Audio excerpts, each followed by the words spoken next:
Et bienvenue dans les suites de Au cœur de l'info sur France 24. Il est 19h à Paris, à la une de l'actualité, l'Union européenne qui suspend sa riposte aux droits de douane de Donald Trump. Dans 10 minutes, le débat entre les États-Unis et la Chine. Est-ce la grande rupture? Pourquoi Trump a-t-il reculé sur les droits de douane tout en accentuant sa pression sur la Chine? On va revenir sur les tensions géopolitiques entre les deux pays au Panama. Jusqu'où le bras de fer peut-il aller? Qui de Washington ou Pékin pourrait céder? Le débat dans 10 minutes.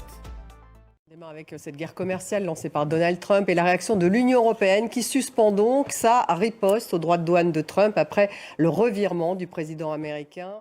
Et Washington et Moscou ont procédé à un deuxième échange de prisonniers depuis l'arrivée de Donald Trump. Un signe de plus du réchauffement des relations entre les deux pays amorcé par Washington. Florent Renaud.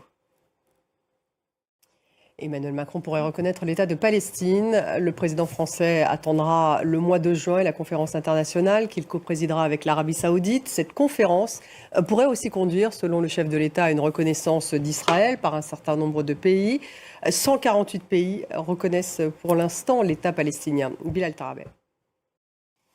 Actualité en Afrique avec au Gabon samedi les électeurs qui se rendent aux urnes et c'est une nouveauté pour eux, jamais depuis 50 ans.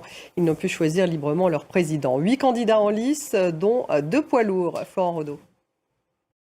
Merci d'avoir suivi. Restez avec nous, on se retrouve dans quelques minutes pour le débat. Il est consacré à la relation entre les États-Unis et la Chine. Est-ce la grande rupture? On va revenir sur cette semaine folle. Pourquoi Trump a-t-il reculé sur les droits de douane dans le monde, sauf sur la Chine? Pourquoi accentue-t-il la pression sur la Chine?